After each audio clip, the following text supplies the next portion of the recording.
Okay guys, just before I get into the video, there's just a couple of things I would like to mention, just starting off. This tutorial is for base level color matching. So you have an existing scene, you've brought in an asset, and you want to color match it to that scene. And so this is a technique that uses 3 different adjustment layers. Those adjustment layers are hue saturation, curves, and color balance. So there are a number of different ways to color match. This is just one way, and so in this video I'm going to talk through my thinking behind all of the steps involved. So it's not just going to be do this, do this, do this, because that's not really going to teach you. So there's a lot of explaining. If you want to learn how to color match, this is exactly where to start. Okay, let's go.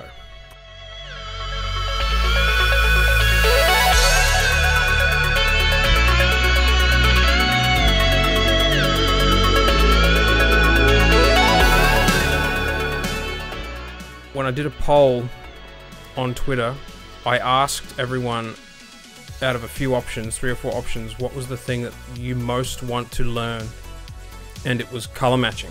There's obviously a number of ways to do color matching, but this is one method using only 3 adjustment layers to get it pretty much perfect. Yeah, let's just get into it. So first thing I'm going to do is I'm going to create 2000 pixel grid. I'm going to actually go and grab the asset. Yep, so this one. Okay, good. We just place that there. So this is our first scene where we want to match our object. I've just placed in a sample stock image. So I've actually pre-cut this. I won't go into cutting objects out in this video.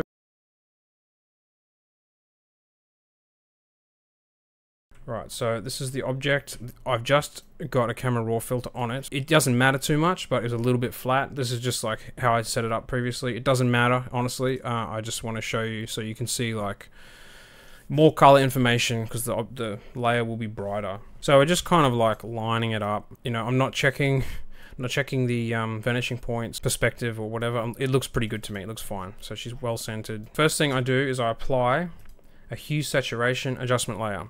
Now the reason that I apply hue saturation is because you want to just adjust the general saturation of the object to kind of match the saturation level here. So this is obviously like takes some practice, and you may not need to worry, but like as we add the next 2 adjustment layers, curves and then color balance, you can come back and readjust the saturation if you need to, because sometimes you'll find that, yeah, in fact it's too saturated for the scene, because this scene here, obviously, like the photographer or whoever it was has made it quite orange, or maybe it was already pretty damn orange. It looks like pretty natural to me, because it's like an afternoon shot of the city. So hue saturation, I'm just by default just going to adjust the saturation down just slightly. And we would come back and change it, because we're going to put her in shadow, and then we're going to add some color adjustments to match what it would probably be like here. So hue saturation done. I've just adjusted saturation slightly. That's the first step. Second step, we get the curves. This is where we match the lighting of the subject to the best possible middle ground for the scene. So like I said initially, I'm not going to go into advanced lighting for the subjects. I'm just going to show you the first stage of color matching for objects into a scene.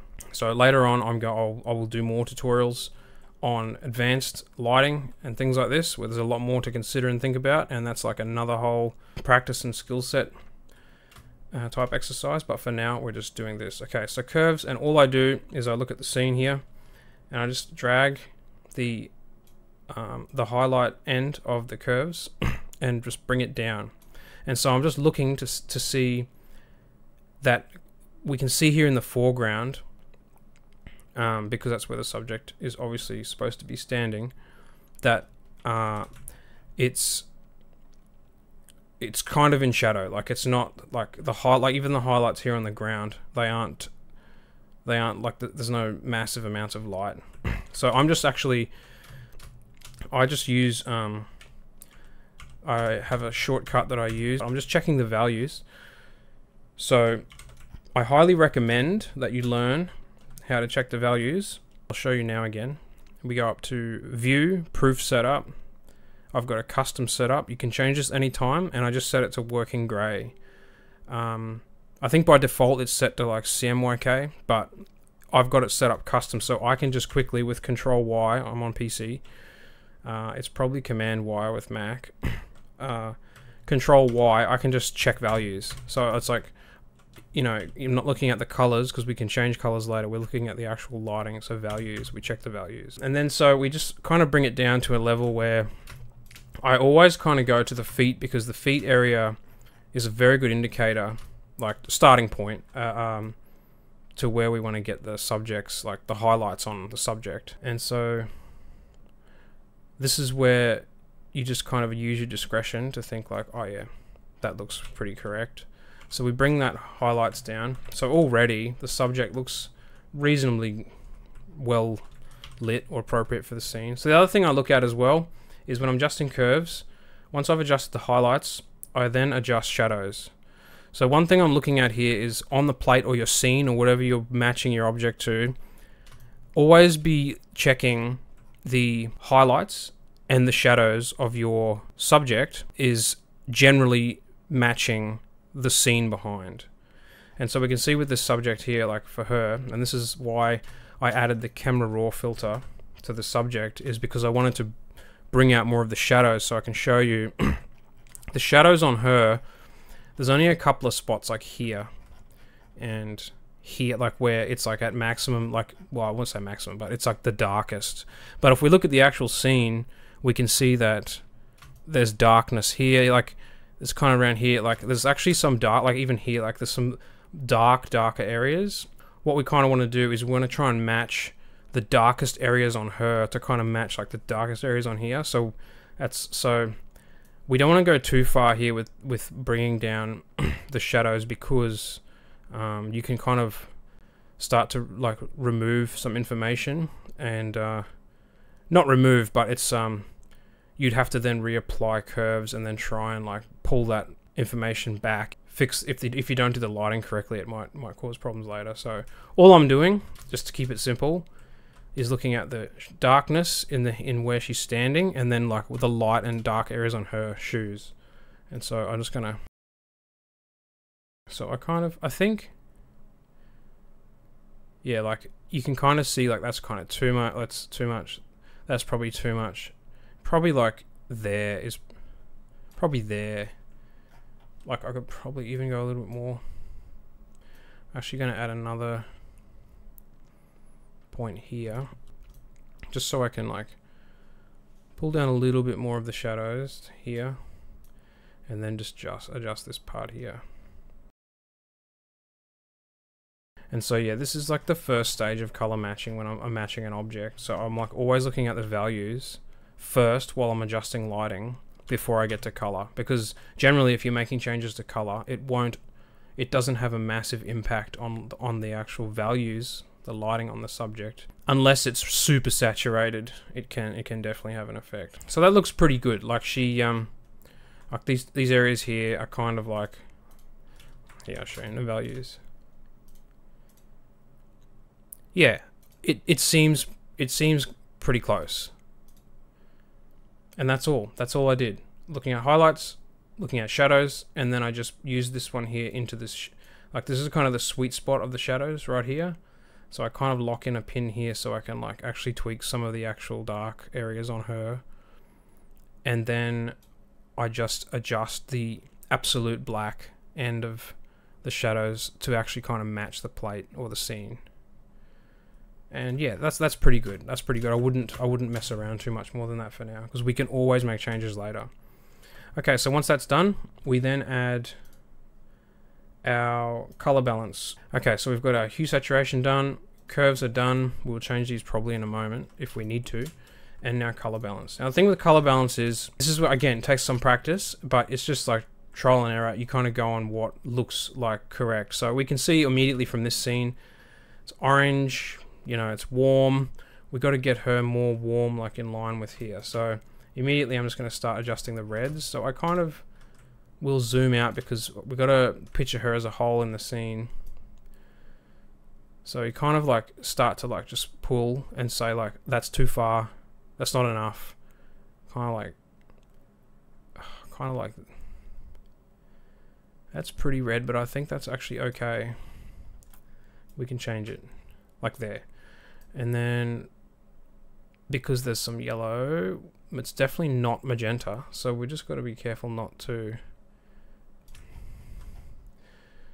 Just gonna zoom in a bit. I'll probably say there for now, and then the bottom one, because she's in shadow, I try and like again, we look down here. Yeah, and so you kind of like always consider the scene and then look at what kind of color range it's going to be. You know, kind of blue is like shadows, yellow is like bright areas, like in scenes like this where it's warm and cold.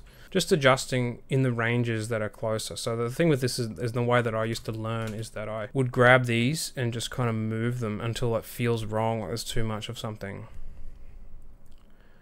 Yeah, because this subject, this lady was obviously shot in a studio, and now we're like putting her into a scene where she's supposed to be outdoors in the sun. So probably like there. And already, like that, I've just adjusted the mid-tones. You look at the difference between the shot after curves and now, it's already feeling pretty close. And we've only just adjusted mid-tones. The mid-tones are like the default when you add the adjustment later. It's always at the mid-tones because that's like a broad range of all the tones in the layer. So now we'll adjust the highlights. And so yeah, we're just looking at like the highlighted areas. Like if we can check the values, like the areas that are like light, and we just kind of use our discretion to consider what's too far and what's not. Maybe there. Being mindful that like green is in the same kind of vicinity as yellow. Definitely it's not in the magenta vicinity because this is all yellow. We're just gonna move. Just look at her shoes again. I always like one of the most difficult things I always find blending in subjects' feet, and it's something I struggle with for a while because it's such a technical area when it comes to shadowing and lighting the actual shoes of a subject. You know, you can see with a lot of composites and things, everything can look really good until you see like the actual subject's feet, whether it's touching the actual scene playing in the background, and you can immediately know like they either have or they haven't done a good job of compositing. So there's a lot to think about here, which I won't go into, but I'm just going to match as best I can. That's too much. So there's the color difference already. And when I'm doing these, I don't try and overthink it too much. It's just the principles of looking at the highlights of the scene, try and match them as best you can onto the subject. The mid-tones, which is basically the whole tone of the image. The mid-range colors, which is the general colors, and then you get into shadows. Sometimes I don't even adjust the shadows because it can be really harsh, and when you get into more advanced things like painting the light later and painting shadows, you'll change later sometimes because of different lighting. You might add a light into the scene and then relight from another angle, things like this, like more advanced things.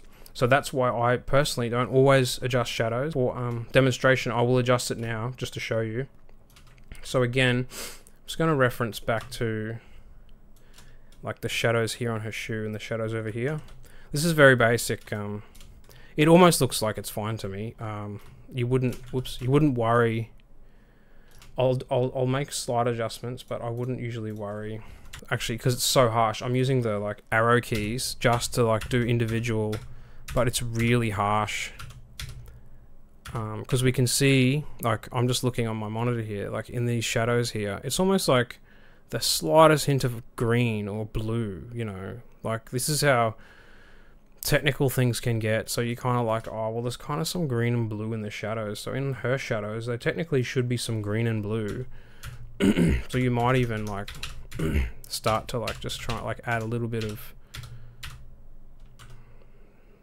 like I've done a -1 of cyan just to like, yeah, and like I said, even some like, see the green, I actually move the green a little and it starts to look closer to here, and this is like, yeah, I probably actually, that's too much.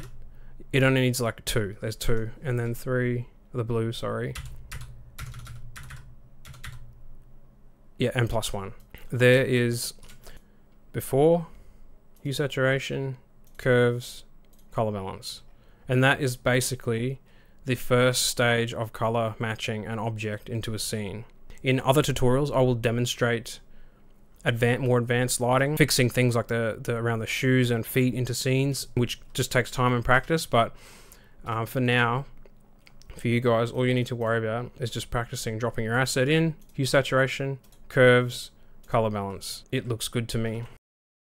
So there we go. So I'm actually going to do another scene. There's further steps to this, like additional lighting, fixing edges, all this other kind of stuff. This was basically just pretty simple cutout and then adding the first initial adjustments. So I'm actually going to try a night scene now. Okay, we're going to try this one. If it's not working, I'll try a different one. Okay, that looks good. So this is a night scene, different scene. We can see there's light coming from over here. There's a few lights over here. The lighting on her. So this is the other thing I probably didn't explain before, is you make your life much easier when you have your assets set up to almost match the lighting already in a scene. So for example, she's obviously got a flash going off here, and there's also a flash going off in front of her.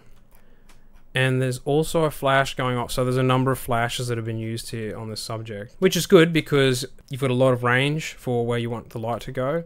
But just by default, like there's a very harsh flash here on the side of her. So it's almost like I wouldn't change. See, sometimes I might edit, transform, flip horizontal. Sometimes you might want to say if the lighting was like coming from over here, like from left to right, you might flip the subject and it just would feel...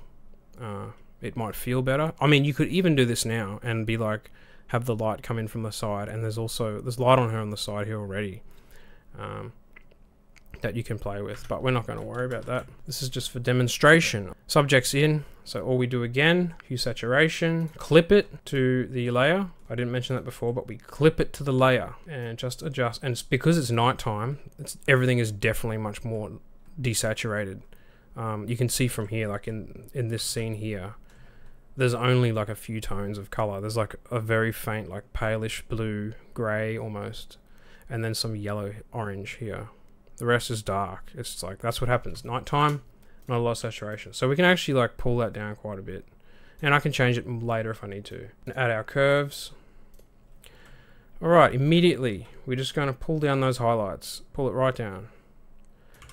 These are the funnest ones because you're taking a bright subject and adding them into a night scene. So you've got a lot of play with you can play with the light. So again, I'm looking down at her shoes because the shoes here are a good indicator of the overall brightness of, obviously the light is going to be coming in. Like you can have bright lights hitting a subject and like dark shoes, that's fine. But this is a demonstration of, like I said, the first stage of color matching that gets you going to ensuring your subjects are matched to a scene. So again, highlights, too far. That already looks okay to me.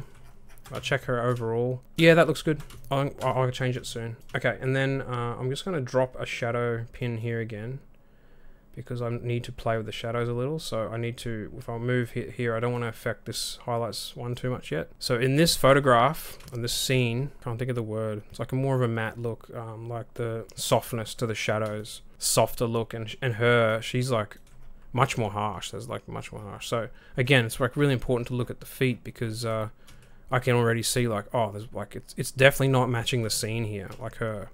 So I'm going to zoom out a little, and like that's why I dropped this shadow pin here because I didn't want to affect the bend in here too much at the moment. So I'm actually just going to move the shadows up to get that softer look with the scene. And already that's like, to me, looks good already. Like it's almost perfect. You could probably leave it there and start working on like your advanced stuff, like the next stage of adding lighting to a subject. This is like much slower than I would usually go. I'm just trying to explain everything so it's clear rather than just say do this, do this, do this, because that won't really help you if you don't understand what I'm thinking and like the thinking behind color matching things into scenes. There's a lot of thought that goes into it, and you know, if you're just doing things on like if you're just doing things on theory, it's like it's going to be difficult. I'm not going to take it too far.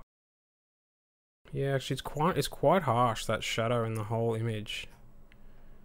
Like she still even feels a little too much. Like that looks good. But that's why it's like always checking the values when you're adjusting lighting, because you just get closer to where you need to be, basically. And that's the key. You want to have it looking as seamless as possible. And so once I've got those like the darkest areas, I'll just generally play a little with no, like it's a pretty dark scene. She would actually be quite dark here. Yeah, something like that. Not gonna think too much about it. That's pretty good. Pretty soft. She's pretty matched in. So one thing is when you're adjusting highlights, and I've talked about this before, you can pull it all down and leave the subject completely flat and then go in later and add some lighting, because once you pull these highlights down off your subject, you're actually removing a lot of you know, just the overall dynamics of the subject. You can leave this highlights, like this could be correct for now, but I always try to bring a little bit back. This is just personal preference, just so you're working with like a little bit more dynamics on the subject, rather than having to then apply another layer of curves and then pull the highlights back up and then paint them in. We're just gonna like not leave it completely flat because we've locked in the shadows that we adjusted here.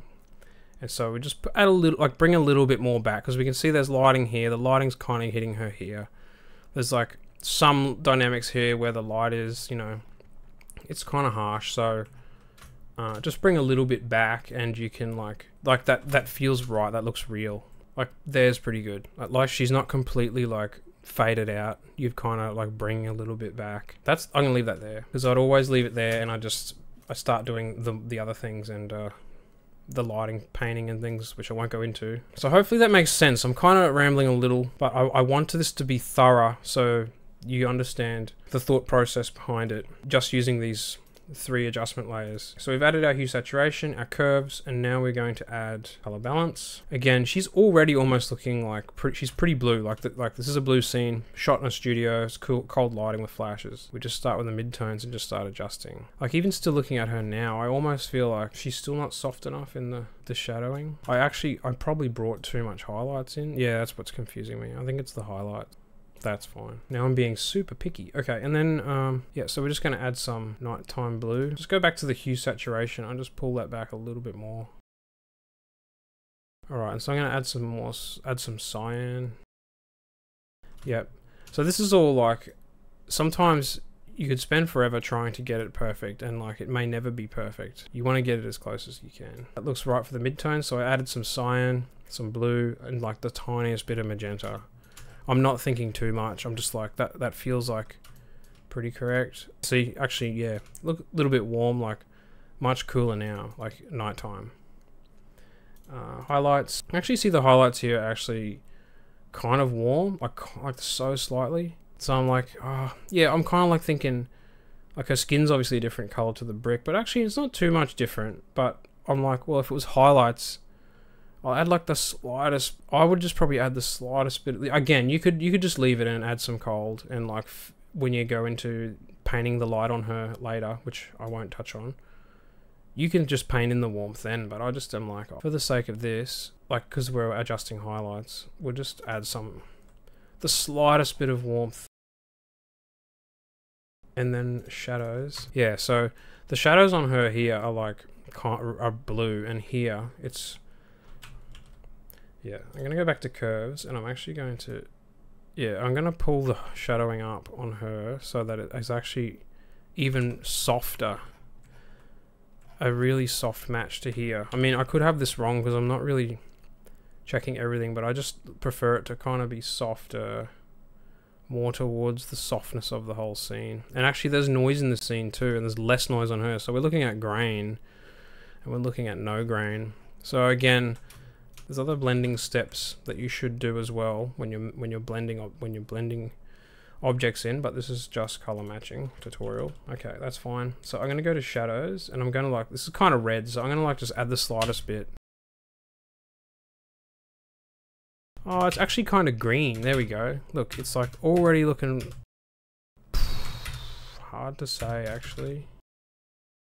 I think that's pretty good. Yeah. So I'm just using the arrow keys, and I'm just using my like discretion, but I just added like 2 little touches of red just to get closer to this dark area, because it's dark on her here, dark here. You kind of like, well, it's got to be kind of close to this. It's almost got a greenish, definitely not magenta, like a greenish yellowish tinge, but that could be the noise causing that to kind of look that way, because it's definitely a bluish scene. I'd probably leave it there. Yeah, 2 and 3, and that's probably even too much, but anyway, I think that's pretty well damn matched before. Hue saturation, curves, color balance. I think that's pretty good. And that's pretty much it. So that's 2 examples. One that was afternoon light, and this is nighttime, using the same subject, using hue saturation, curves, and color balance. Alright, I hope you enjoyed it. I hope you got something out of it, and I'll see you in the next video.